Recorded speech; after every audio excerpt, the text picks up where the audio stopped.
Hey guys, what's going on? Been getting a few comments on these Humminbird units and how to install them.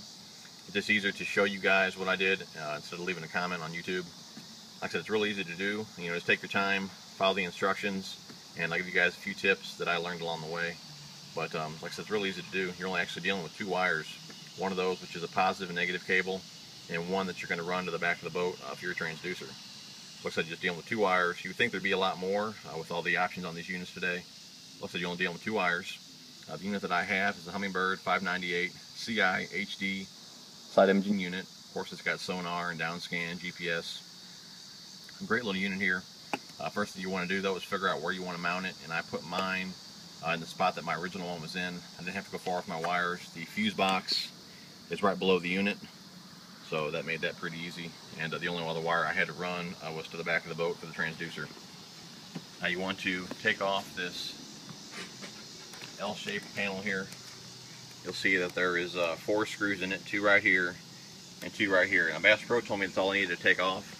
I could run the wires underneath this panel, underneath the shifter to the unit, and I found it easier just to take this panel off as well. To do that, you want to take the bottom of the seat off, because it will be in your way. There's just 5 screws on that hinge right there. Take those off, or take those out, take the seat off, because there are some screws that run along the bottom of this panel, and there's 4 screws on top.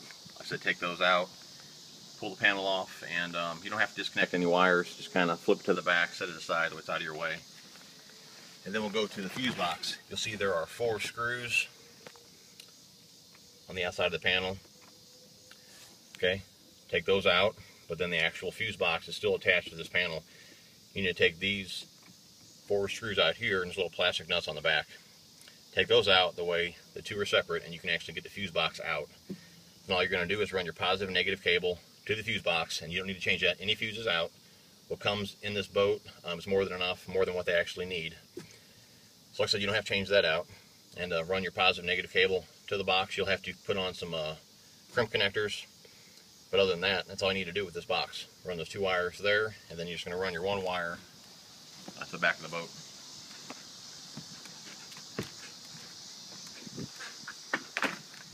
The transducer wire, of course, is underneath this panel. It's underneath this panel. You can actually see it right here. It's coming from underneath here. I got the extra wire right here. Then it runs down the back of the boat. Now this is the only thing I did not like about the instructions, how they told me to mount this. And I think it's easier if you put the actual transducer in the mount, figure out where you want it, mark it, and then drill it. Because the way they tell me to do it, or they show in the instructions, it doesn't give me enough clearance. The bottom right corner here is not protected from underneath the boat. So if I were to hit something on this corner, it could take this right off. And if you damage this, this is $300. So like I said, I would put the transducer in the mount, get it where you want it, mark it, then drill it. The way this is clear, if you were to run over something, that this will clear it. Like I said, this right corner here is just exposed. So that does worry me once in a while. I do fish around a lot of stumps. This winter time though, I do plan on putting a different mount back here. You see these screws here, these are from the old transducer. I'm going to put a plate on here and raise this up about 1/4 inch. Like I said, I'll fill all these holes with marine grade silicone, and I'll put a nice plate on there, put silicone all behind that plate. It'll look really nice. So when I'm done, I'll go ahead and screw these wires to the back of the boat.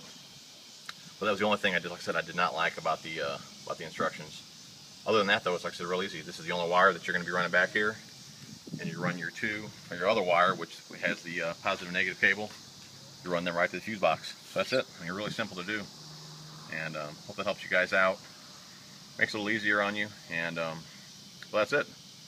Hopefully that helps you guys out. Thanks for watching. I'll talk to you soon.